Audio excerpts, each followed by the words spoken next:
I'm JD, and this is Upfront and Personal. Digital transformation is all around us, but small and medium-sized companies appear to be slow in adopting. Why is that? Is it because of the technology providers? Is it because of the small and medium-sized companies themselves? We looked at that with Netspalaver during the virtual roundtables, and we found a lot of answers, but not yet enough. So, I asked Edwin Diender what his thoughts are on this topic. Upfront and personal. Edwin, there's one topic I am always very curious about and sometimes even concerned. The small and medium-sized companies, but also the self-employed and those really small ones with maybe only 2 or 3 employees. They are relatively slow in picking up and adopting digital transformation. But I am convinced that they are missing out a lot of opportunities because digital transformation, from my perspective, is not just for the big corporations. How can we help them and how can we improve that, Edwin? Well, thank you again for having me. There are a couple of turns to take on this. The first one, of course, is that most of these freelancers, these small and medium enterprises or small office, home office kind of organizations are very efficient by themselves and within themselves. I'm quite convinced that they're using a lot of digital technology already with themselves and for themselves. So why is it not scaling is actually the question that you're asking. It's not scaling because the systems and services or the infrastructures that they need to tap into are siloed, proprietary, disconnected, very verticalized, and that's one side of the coin.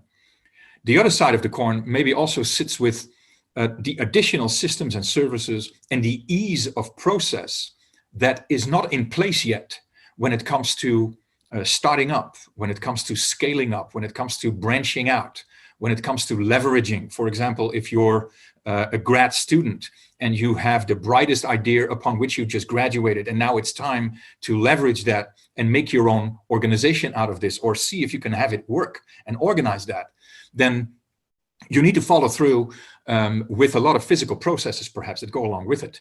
So the second part that you could say is that the element of digital is maybe not fully leveraged yet to start that up and to scale that up. So to overcome this, it would be helpful to have a digital version of these physical processes, for example, with the Chamber of Commerce, where usually it starts. And from there, just like in a physical way where, for example, in Dubai, where they had, and still have, by the way, this Dubai Internet City #1 and Dubai Internet City #2. This is physically, but also digitally speaking, a lot of services combined. So where you normally have to go through physical things scattered throughout city center or different cities, this is now all combined in one industry park or one tech park, right? You get physically the Chamber of Commerce, the banking, the venture capitalist, the funding and financing part, the housing, the visa, the taxation. This whole mechanism physically is in one area. But digitally, you don't necessarily have to go there physically. You can also go there digitally and have the same services provided to you. I think that is those are the two parts of the same coin that doesn't allow small office, home office, and small and medium enterprises to start up and scale up in the most efficient manner versus these organizations being very digitized by themselves, but not able to tap into an infrastructure for a temporary time being in an assignment or in a program or an initiative or a project that they're part of, and then disconnect themselves from that. That's very interesting, and I really appreciate the example that you also give, because we can do significantly more. There are examples of how that could be achieved, and you're fully correct when you say especially the smaller ones already use a lot of digital servers, but in a very silo-focused approach. With my media partner Netspalaver, we do a series of videos and virtual roundtables for the German market. And one of the things we have learned, or a couple of things that we have learned in that series, is that these small and medium-sized companies have the feeling that what is available is very generic and not specific enough for what they need. And the next thing that we learned is that most of them have some kind of bad experience in the past, and that keeps influencing their decisions. And we can say that's bad, but I have full understanding for that, because these smaller ones do not have the resources and budgets to just have an alternative or to just postpone delivery for 6 months, because they depend on it. They have to keep the shop running. So what we do is we say in this series with Netspalaver, how can we help these small and medium-sized businesses be better prepared for digital transformation?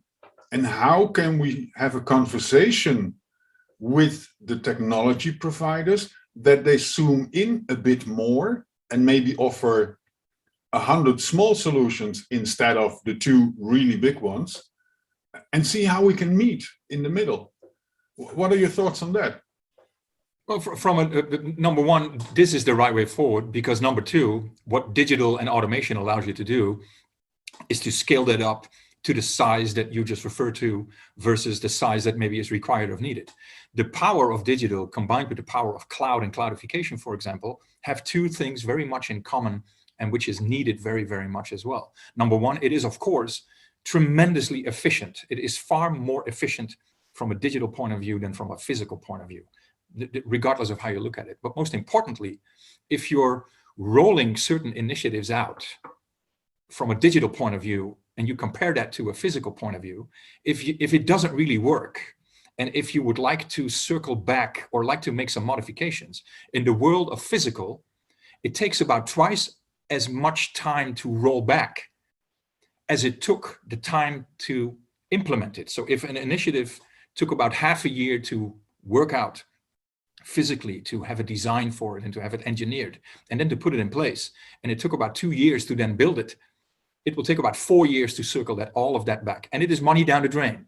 In the world of digital, if it takes a couple of months to roll it out and a couple of months to test drive it, and it doesn't really work very well, because from simulations and 3D modeling, you can find that out, you can, number one, circle that back very fast, but it's not money down the drain. It is an input to your next step to optimize from a digital point of view and roll that out. And from your rollout, you can also roll it out faster, because parts of the rollout you don't need to put in place yet. So that is an important item to underline and to also recognize, I think. I really appreciate that, Edwin, because the one thing that we need to educate, especially in the segment of smaller and medium-sized businesses, is digital transformation is not something you buy. It's a journey. It's a learning process. And by downsizing the steps you make, the impact of a wrong step, but a learning opportunity, is significantly less. And the thoughts and the mindset is still in, I buy something, I want to know what it costs, and I want to know what it brings. But the providers have moved into an agile world where we find solutions when we don't know the answers yet, right? That's what we do currently. And that is Very also, true. that mindset needs to be better aligned. But Very we need true. to help them understand it. That is critical.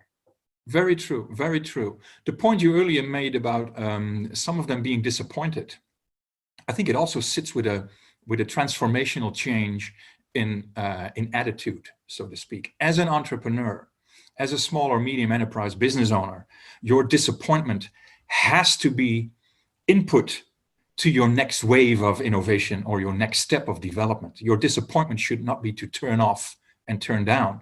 Your disappointment should be input to either your next direction or your next wave or your existing wave in another way.